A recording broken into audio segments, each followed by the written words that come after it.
Episode 3, Pertemuan dengan Guru Sejati. Setelah keluar dari gua dengan ketenangan dan kebijaksanaan yang baru ditemukan, Satria Piningit melanjutkan perjalanannya, namun kali ini dengan arah yang lebih pasti. Ia merasakan dorongan yang kuat untuk pergi ke arah timur, seolah-olah ada sesuatu atau seseorang yang menunggunya di sana. Meski tidak tahu persis apa yang akan ditemuinya, Satria Piningit mengikuti intuisi tersebut dengan keyakinan penuh. Dalam perjalanan, ia melewati hutan lebat, sungai yang deras, dan desa-desa yang belum pernah ia kunjungi sebelumnya. Setiap langkah yang ia ambil semakin mendekatkannya kepada takdir yang telah digariskan untuknya. Di sebuah desa yang terletak di kaki gunung, Satria Piningit bertemu dengan seorang penduduk tua yang menyimpan banyak cerita tentang masa lalu. Orang tua tersebut, yang dikenal sebagai Ki Jaga, adalah seorang petapa yang telah tinggal di desa itu selama puluhan tahun. Meskipun penampilannya sederhana, ada aura kebijaksanaan yang memancar dari dirinya, membuat Satria Piningit merasa bahwa pertemuan ini bukanlah kebetulan. Ki Jaga segera menyadari bahwa Satria Piningit bukanlah pemuda biasa, dan ia memutuskan untuk membimbingnya dalam perjalanan spiritual yang lebih mendalam. Ki Jaga adalah seorang guru yang tidak biasa. Alih-alih mengajar dengan cara konvensional, ia lebih sering menggunakan metode yang penuh teka-teki dan metafora. Kebenaran itu seperti air, katanya suatu hari kepada Satria Piningit. Ia mengalir ke tempat yang paling rendah, namun memberikan kehidupan kepada segala sesuatu yang disentuhnya. Untuk menemukan kebenaran, kamu harus belajar menjadi rendah hati seperti air, dan mengalir dengan tenang meski melalui jalan yang berbatu. Satria Piningit mendengarkan setiap kata Ki Jaga dengan penuh perhatian, mencoba menangkap makna yang lebih dalam dari setiap pelajaran yang diberikan. Hari demi hari berlalu, dan Satria Piningit semakin tenggelam dalam ajaran Ki Jaga. Mereka seringkali menghabiskan waktu di tepi sungai atau di puncak bukit, berbicara tentang kehidupan, alam, dan makna keberadaan. Ki Jaga mengajarkan Satria Piningit untuk mendengarkan suara alam, karena di dalamnya terdapat kebijaksanaan yang tak ternilai. Burung-burung bernyanyi bukan hanya untuk menghibur kita, kata Ki Jaga. Mereka menyampaikan pesan-pesan alam yang harus kita pahami. Setiap makhluk hidup memiliki peran dalam harmoni alam semesta, dan kita pun demikian. Suatu hari, Ki Jaga memutuskan bahwa sudah saatnya untuk menguji pemahaman Satria Piningit.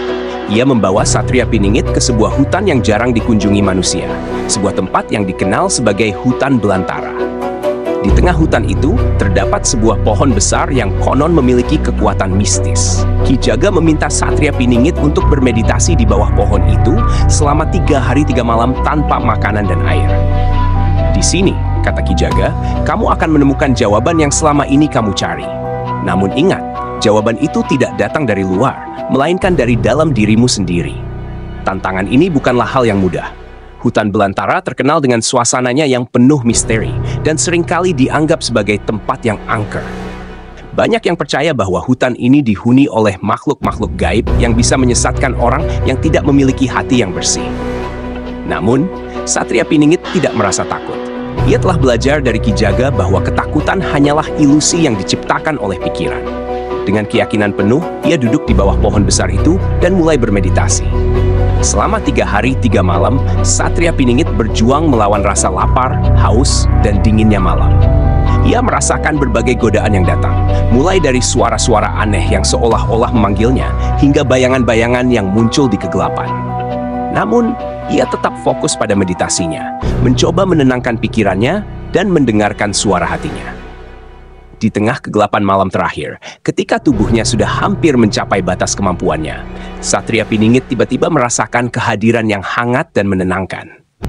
Ia melihat cahaya yang lembut muncul dari dalam dirinya, membawa kedamaian yang tak terlukiskan.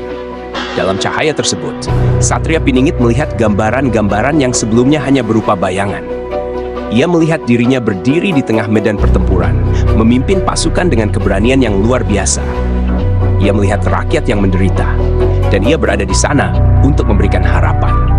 Satria Piningit mulai memahami bahwa takdirnya adalah untuk menjadi pemimpin yang akan membawa kedamaian dan keadilan bagi banyak orang.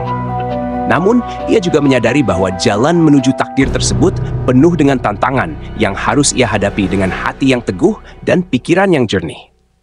Ketika meditasi berakhir, Satria Piningit membuka matanya dan merasakan perubahan besar dalam dirinya. Ia bukan lagi pemuda yang penuh dengan keraguan, tetapi seseorang yang telah menemukan makna dari perjalanannya. Ketika Ki Jaga datang menemuinya, ia bisa melihat bahwa Satria Piningit telah melewati ujian yang paling sulit. "Kamu telah menemukan jawaban yang kamu cari," kata Ki Jaga dengan bangga. Namun, ingatlah bahwa setiap jawaban membawa pertanyaan baru. Perjalananmu belum berakhir, ini baru permulaan. Satria Piningit berterima kasih kepada Ki Jaga atas segala bimbingan yang telah diberikan. Ia merasa bahwa pertemuan mereka adalah bagian penting dari perjalanannya menuju takdir yang besar. Meskipun ia belum sepenuhnya memahami apa yang menantinya di masa depan, ia merasa lebih siap untuk menghadapi segala tantangan. Dengan hati yang tenang dan pikiran yang tajam, Satria Piningit meninggalkan desa itu dan melanjutkan perjalanannya ke arah yang baru. Episode ketiga ini berakhir dengan Satria Piningit yang telah menemukan guru sejatinya dalam diri Ki Jaga, dan melalui bimbingannya, ia mulai memahami peran penting yang harus ia jalani di masa depan.